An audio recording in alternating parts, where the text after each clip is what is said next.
你一个法医，跑我们禁毒这里做什么？你到底跟原作案有什么关系？没关系。那你为什么会出现在交易现场？说呀，你跑来这里做什么？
不仅仅是我，这个局里，甚至是兰子走后遇见的任何一个人，都有可能是凶手。我们肯定会去调查每一个有嫌疑的人，但是目前，你的嫌疑最大。尸检报告当中，兰子的胃里有没有糜烂性出现？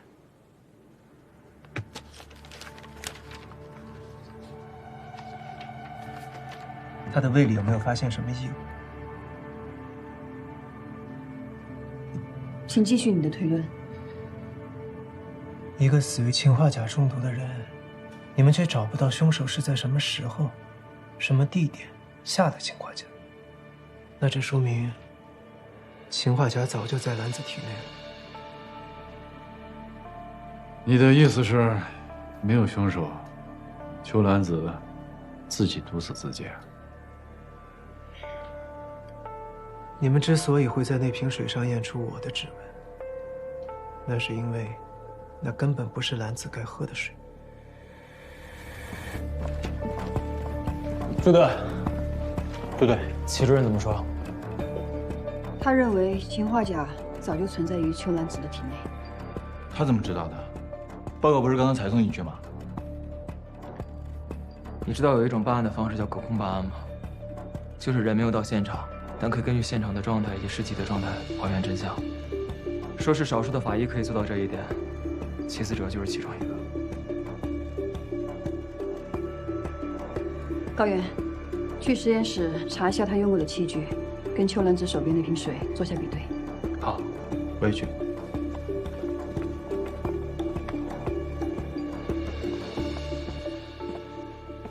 你特意调过来，是和以前的事有关吗？你跟踪江飞，又去夜店，还去医院找李一起，你到底要干什么？我已经说过了。你没说实话。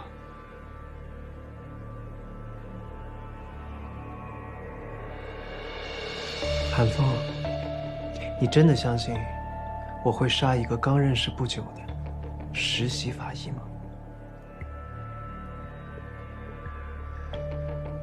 你心里清楚，不可能是我。我相不相信不重要，重要的是我要查出真相。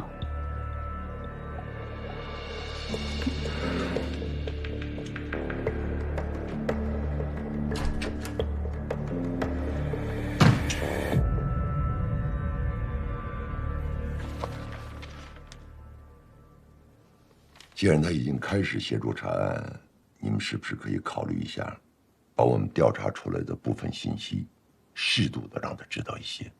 这样的话呢，可以尽快找到凶手。好。高法医，哎，麻烦你帮我们检测一下齐主任的水和泡腾片，有结果告诉我们。好，好，谢谢。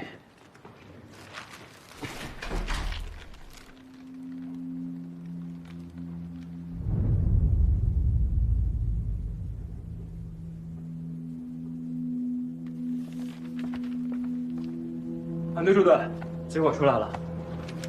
报告上显示，两个人喝的水里都检测出了对方的唾液。所以秋兰子误拿了他的水。对，兰子死前喝的那瓶水应该就是齐主任的苏打水，而齐主任的包里只是普通的矿泉水。好，先走了。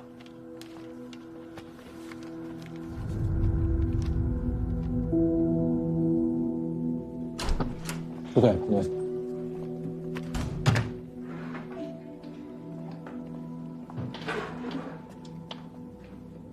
你们现在应该已经知道，那瓶水上为什么会有我的指纹。我想知道你为什么说氰化钾早就存在于秋楠子的体内。兰子平时应该有用药的习惯。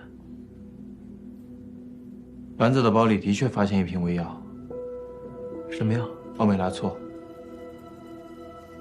事情还发现了什么？胃里发现了2个药物胶囊，外壳有被融化的迹象，其中有1颗有破损。最后一个问题，兰子的药瓶里还剩几颗？还剩1颗。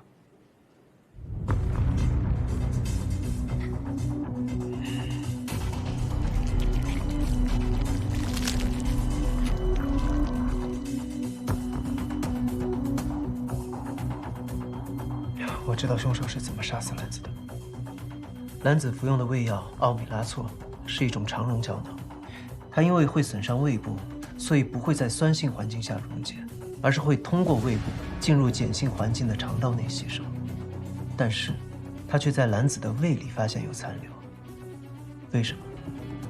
秋兰子误拿了你的水，喝的是苏打水，加速了胶囊的溶解。肠溶胶囊的外衣是缓释的，应该在4到12个小时起作用。但如果喝了苏打水，那么这个时间就会大大的缩短。所以氰化钾是藏在了秋兰子胃药的胶囊里。兰子胃里发现的2颗胶囊，其中1颗有破损。我相信，凶手在往里面塞氰化钾的时候，应该也发现了。胶囊的外壳被苏打水溶解了一部分之后，里面的氰化钾会直接与胃黏膜接触，强腐蚀性一定会造成胃黏膜的糜烂性出现。怎么证明？秋兰子的药瓶里还剩1颗药。小苏，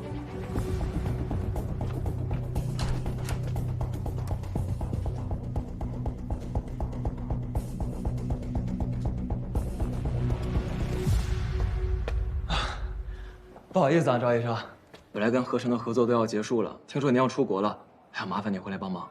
没事儿，你们有需求我肯定会来的。出什么事儿了？要我检测什么？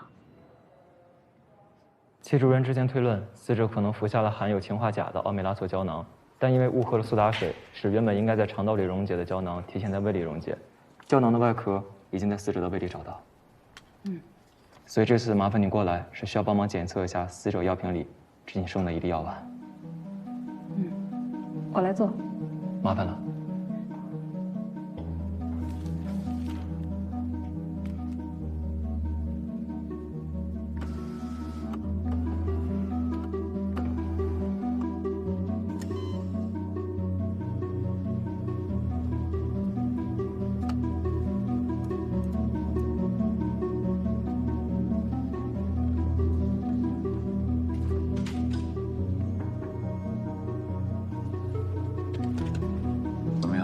邵医生正在检查药丸呢，结果估计还得一会儿。老所有证据都比对好，不要遗漏细节。在这儿等。好。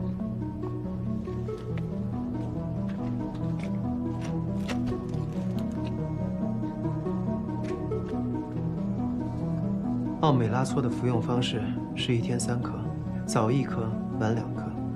如果凶手的目的是要确保兰子死在当天的夜里，那他就一定要保证兰子在晚上吃下的2颗药丸当中，至少有1颗是带毒的药丸。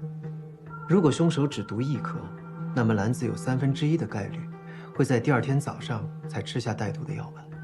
如果凶手毒3颗，那么他就一定会在药瓶内留下1颗带毒的药丸作为罪证。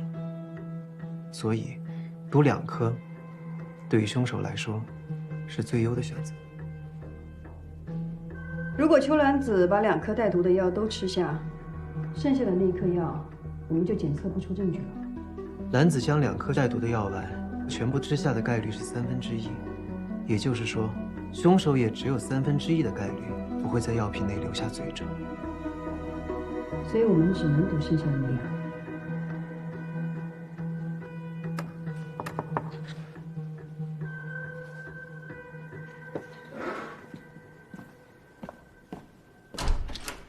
结果出来了，药瓶里的胶囊确实含有氰化钾，跟齐主任之前的推论是一样的。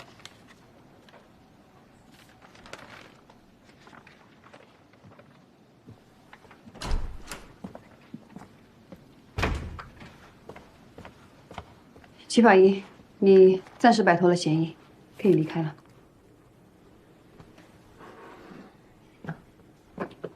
朱队，我想参与办案，找出杀害兰子的凶手。而且，江飞的尸检报告也有问题。江飞跟秋兰子的案子，恐怕需要你回避。我想看江飞的尸检报告。局里不止你一个法医，不是每件案子都要由你来。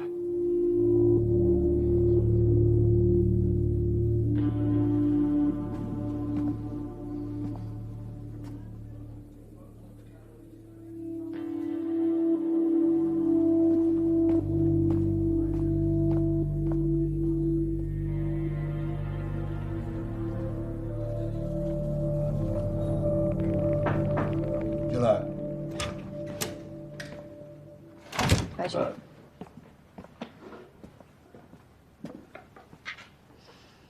齐子哲摆脱嫌疑了。对，他还查出了秋兰子的死因。齐子哲是一个优秀的法医，他也很知书达理，所以对于你们对他进行审讯的必要性，他不会责怪你。对了，白局，您知道他的过往吗？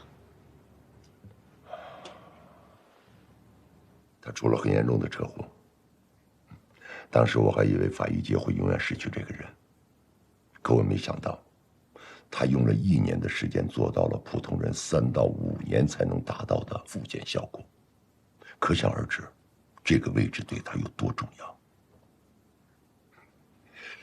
但是他又是一个固执的人。韩风也一样，你们3个当中呢，你是最冷静、最理智的，所以我希望你把他俩能够凝聚在一起，好好办案。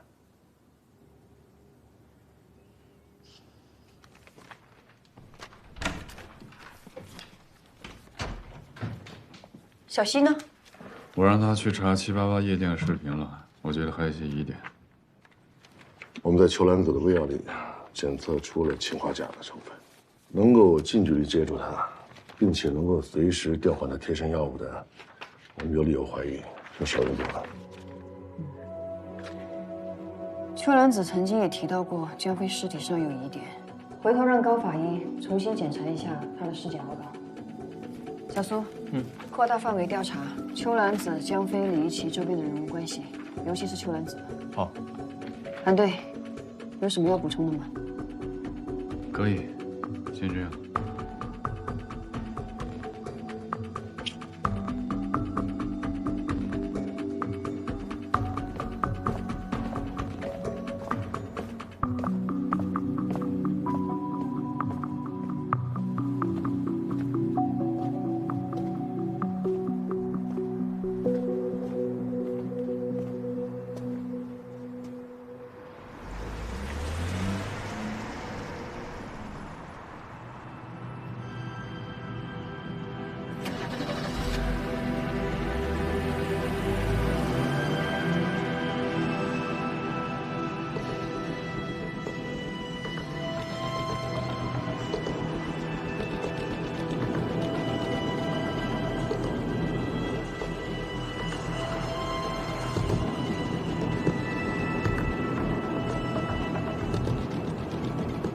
小新，怎么样？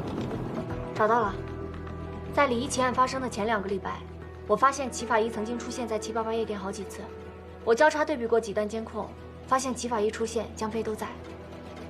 看起来，齐法医应该是在跟踪江飞。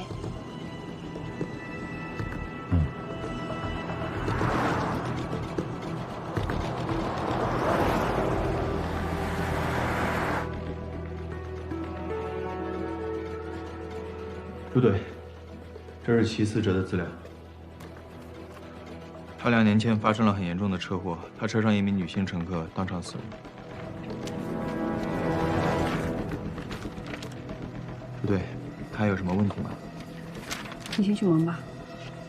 好。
你为什么来？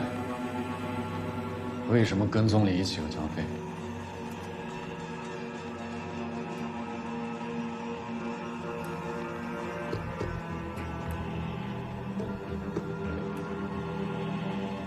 你知道为什么？因为跟小飞的死有关。原钻。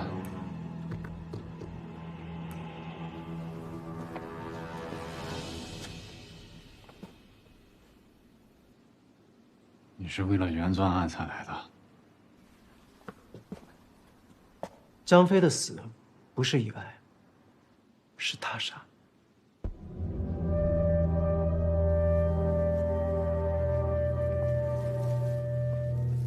江飞的尸体是在中午11点半左右被发现，尸温与室温相同，22度，胸口处有点状、方块状的痕迹，呈鲜红色。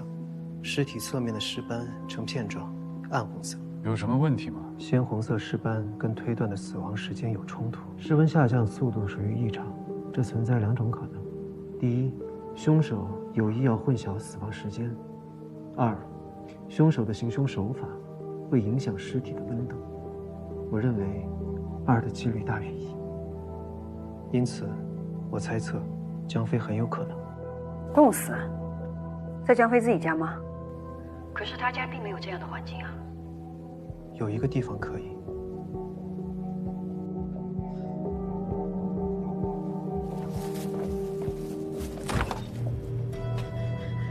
不可能，这太小了。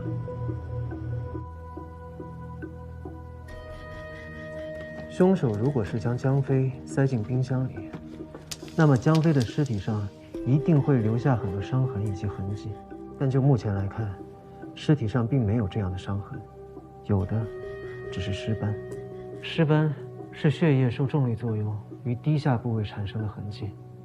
江飞当时死亡的时候是侧卧，所以尸斑应该只会形成在侧面。但是你看这儿，江飞的胸口处却出现了鲜红色的斑迹。还有，江飞死亡的时候，身上的衣服全是皱褶。他这个衣服怎么像湿了又干了呀？包括他的手指以及脚趾都出现了因为长时间泡水在渗透作用下才会出现的皱褶。江飞本就是不修边幅之人，他的衣服褶皱也不奇怪。我们发现尸体的时候，发现浴缸底部有些水，他的皮肤褶皱应该就是泡水导致的。那按照你的推论，当时他的手指、脚趾并不会接触到浴缸底部的水，不应该有褶皱才对。但实际情况并不是这样。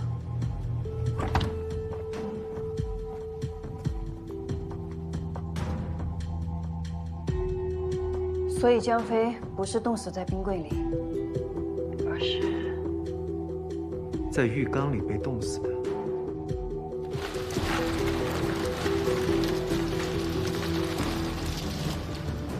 江飞家的浴室那扇窗户一直都是开着的。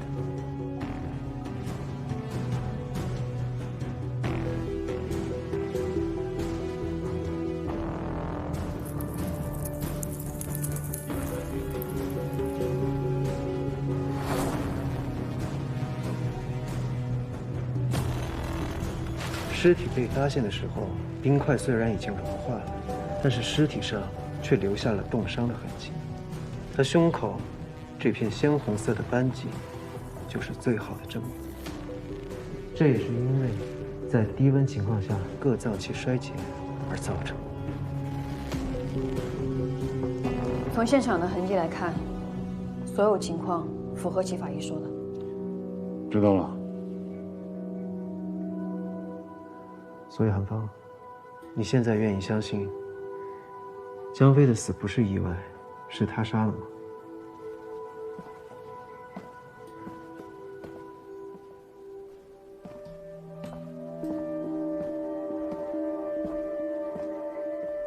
假设齐法医的推论是成立的，那我们就应该验证一下，看这个地方有没有第二个人的痕迹。再仔细搜一下。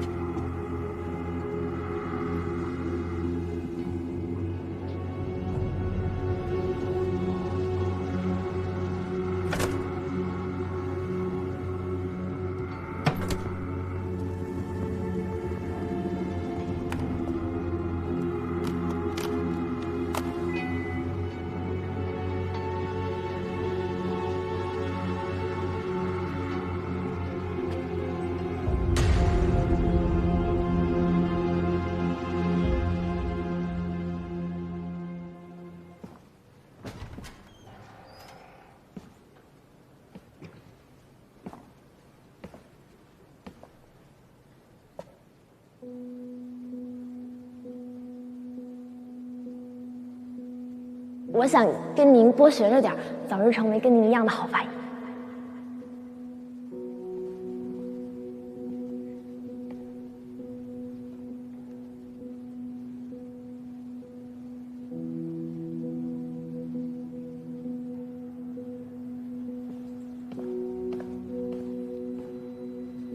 朱队，江飞的案子有没有什么新的进展？你都摆脱了嫌疑，为什么还要查江飞？我知道你很关心江飞的案子，还有李一奇的案子。我也知道你有能力带我们接近真相，但是至今为止，你也没有向我们解释清楚，在这2个案子当中，你出现的巧合，包括这一次，你为什么会独自去查江飞？我希望你回答我的问题，并且在我信任你之前，我不会回答你任何与本案相关的问题。朱队，我是一名法医，当死亡发生的时候，只有法医可以替死者说出他们死前究竟经历了什么。而且，我相信，不管是谁，即便是像江飞这样的毒贩，他们也有权利得到一个真相。我在江飞的案子看到了他杀的可能性，所以我一定要查出真相。但是他又是一个固执的人，韩风也一样，所以我希望你把他俩能够凝聚在一起，好好办案。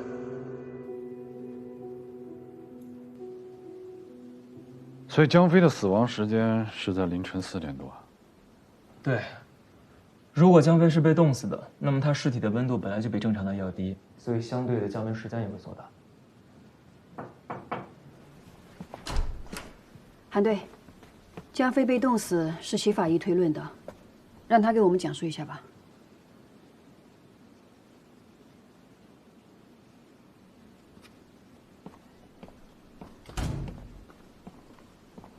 现在只知道江飞是被凶手冻死的，但是没有任何线索可以找到凶手。凶手在江飞醉酒的情况下，让他吃下头孢，造成双硫仑样反应，并且在他昏迷的时候，以冰激动身体，导致全身各脏器，尤其是心脏衰竭而死，说明凶手对人体机能有一定的了解。高法医，第一次解剖化验之后，胃里的食物残渣具体有些什么？胃残渣里有9个红肠，没有头孢。但是江飞家桌子上的头孢已经是打开的，且药理检测验出了有成分。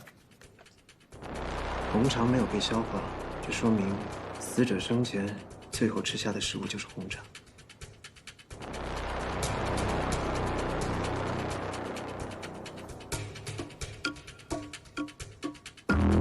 现场有找到把刀吗？没有。红肠有被刀切过的痕迹，却没有找到刀，会不会被人拿走了？江飞的尸体上没有任何的外伤，就算有刀，也不可能是凶器。凶手为什么把刀带走？你们在现场做卢米诺了吗？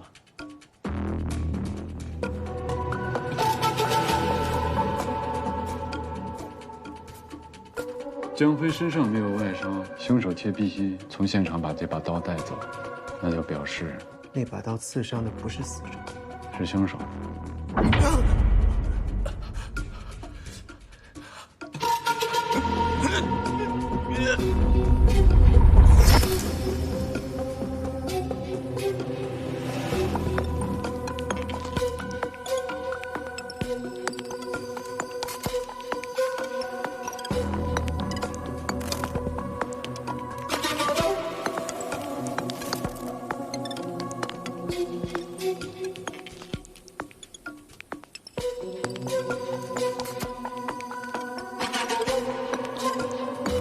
这如果不是江飞的血，就只能是凶手的了。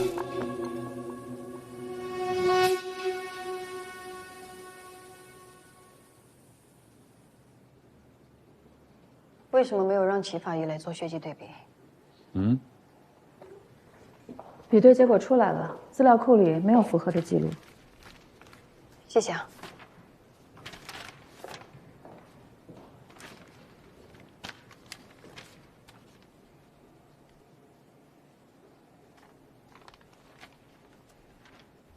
目前这几起案件的时间顺序是：7号晚上，邱兰子跟着我们一起去参加了788夜店伤人案的调查。紧接着，他跟高法医还有齐法医一起去做了离奇血液检测比对工作，一直到隔天。第2天中午，我们发现了江飞的尸体，邱兰子随后到了现场。当晚，他同齐法医还有高法医对江飞的尸体进行了解剖。我们在邱兰子的胃部发现了胃药的肠溶胶囊残片。按照药物溶解的速度以及时间线来推演，邱兰子服用胃药的时间，应该是在解剖完江飞的尸体之后，到他死亡的这段时间之内。邱兰子第一次离开分局遇到我的时间是晚上9点左右。 2个小时后，我接到了邱兰子的电话。邱兰子说，发现了江飞尸体的线索。10分钟之后，我跟韩队赶到法医办公室时，就已经发现了他的尸体。胃药是在他的随身物品中发现的，他平时的东西都放在更衣室的储藏柜里。那边监控有什么新发现吗？更衣室那层没有监控，那边进进出出都是下班的人。而且白局的意思是，先不要扩大调查范围，先小范围锁定嫌疑人再说。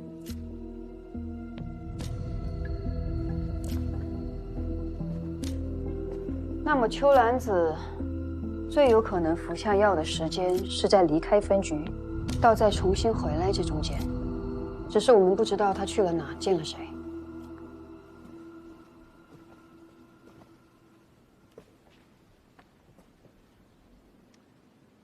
江飞呢？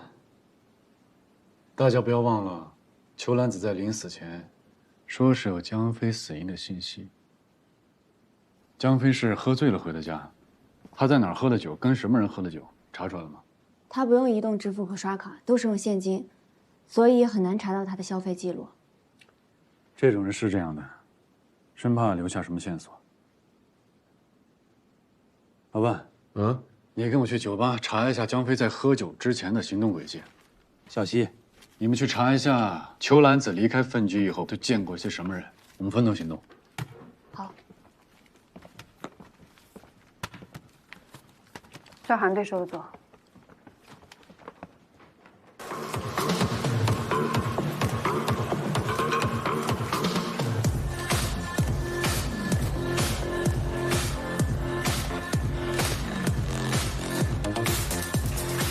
韩哥，就是。别介啊，韩哥。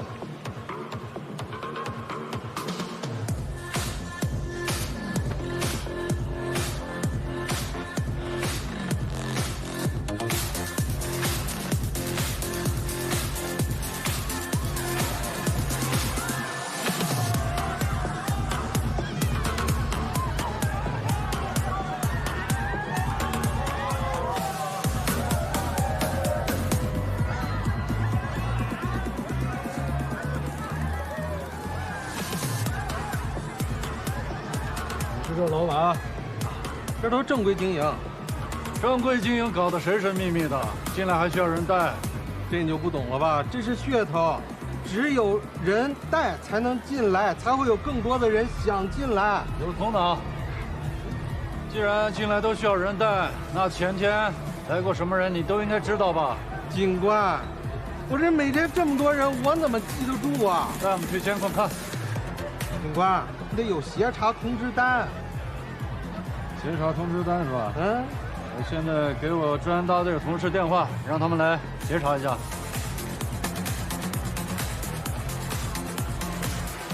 哥，你想看啥我都给你。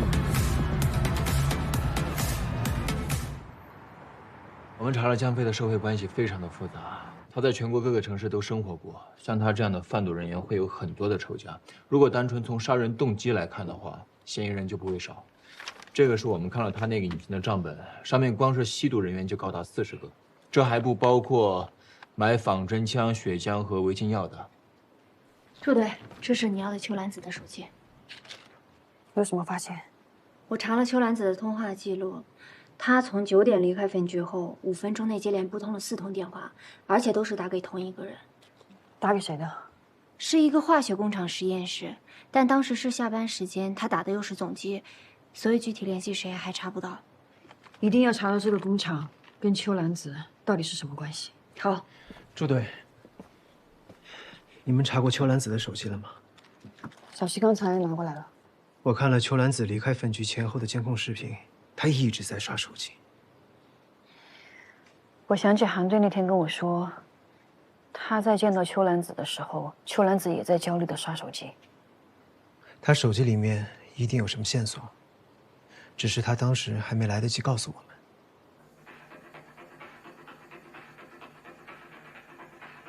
停。跟江飞喝酒的那个女孩叫什么？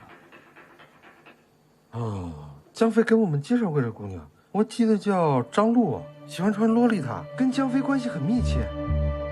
他用手机拍摄江飞的尸体。解剖室不是不能带手机吗？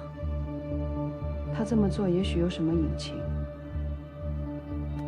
你们看这最后3张，前2张是拍摄在江飞手臂上的纹身，一张没有黑光灯，一张有黑光灯，而最后一张拍摄的是他手腕上的皮肤，而且前2张拍摄的时间是一致的，最后一张间隔了20多分钟。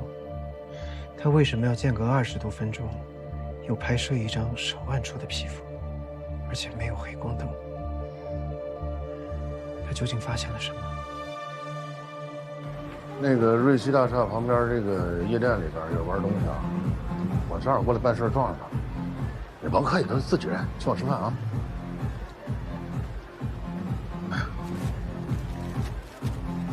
老万，辛苦了。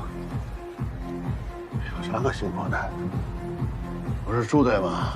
非让我跟你一块出任务，没什么可辛苦的。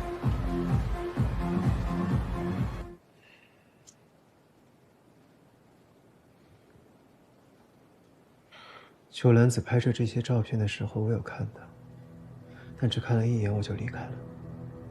当时我跟赵医生在隔壁房间做毒理检测的取样，如果戚主任你也离开了，那么解剖室里就只剩兰子一个人。不过他拍照的时候，有问过我这是什么？这是什么？应该是之前受过的伤，或者是吸过纹身留下来的印儿。不对，这好像是荧光纹身。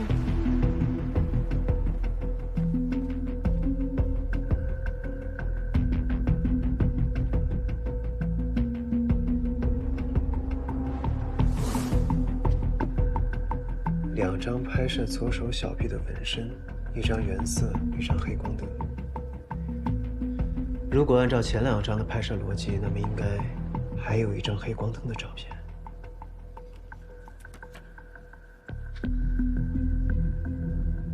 这个江飞手机里有很多他和不同女孩的合照，其中有一个就是咱们一直在找的这个张璐。张璐24岁，家住合成新华大道无机化学研究所实习研究员，本科是化学专业。他和邱兰子认识，2人是高中同学，所以一起租房子，做过短暂的同屋。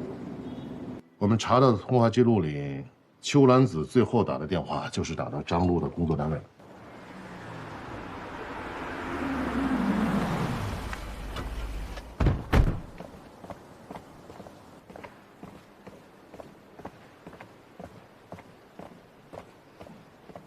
你说看到张璐和裘兰子那天吵架是吧？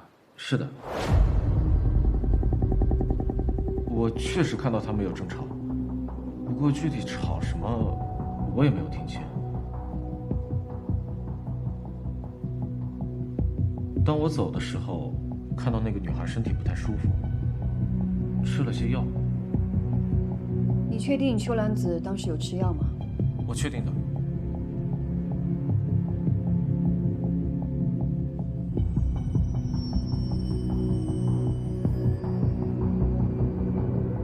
张璐人呢？韩队，已经根据您给的信息全程布控。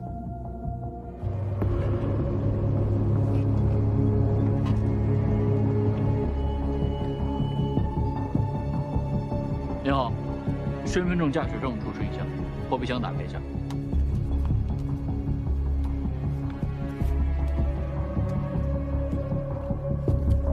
你是张璐吧？张璐，请你配合调查。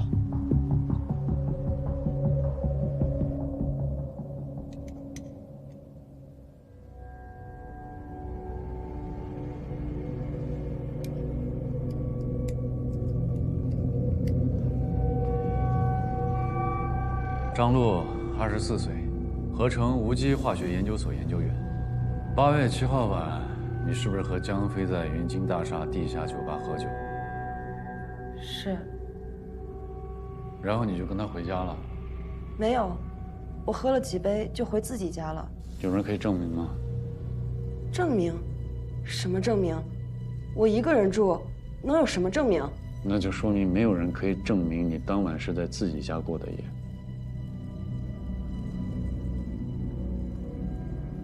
你最后一次见江飞，他是个什么状态？那天他好像感冒了。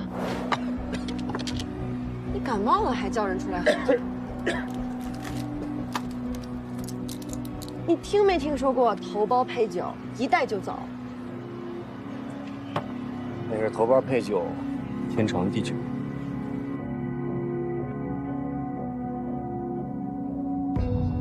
食指的伤怎么来的？做实验割伤的。邱兰子去实验室找你说了什么？他跟你们说什么了？他不在这实习吗？你把他叫来，我跟他对质啊！邱兰子已经死了。是不是你杀的？死了？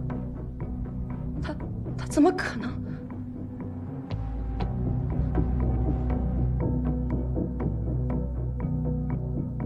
张璐，现在怀疑你是江飞、秋兰子被害案的重要嫌疑人，你还有什么要说的吗？如果张璐的血迹跟我们在江飞家采样的血迹吻合，那他就最有可能是杀害江飞的凶手。我没有，我没有杀人，我没有，我真的没有。那你就老老实实回答问题。阿德跟你说什么了？他跟我说，江飞死了，他在尸体上看到了我的名字。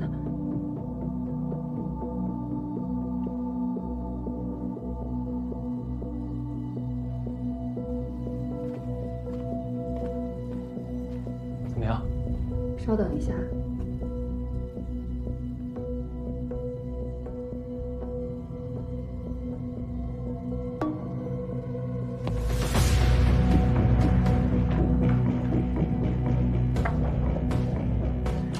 支队，比对结果出来了。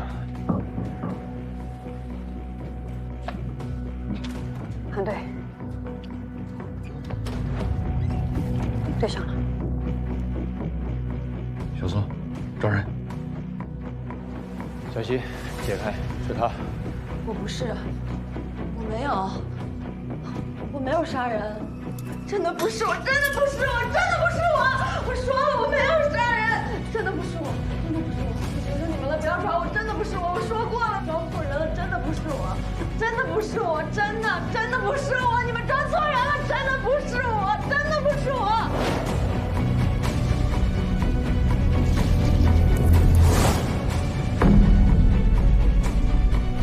我们抓错人，凶手不是他。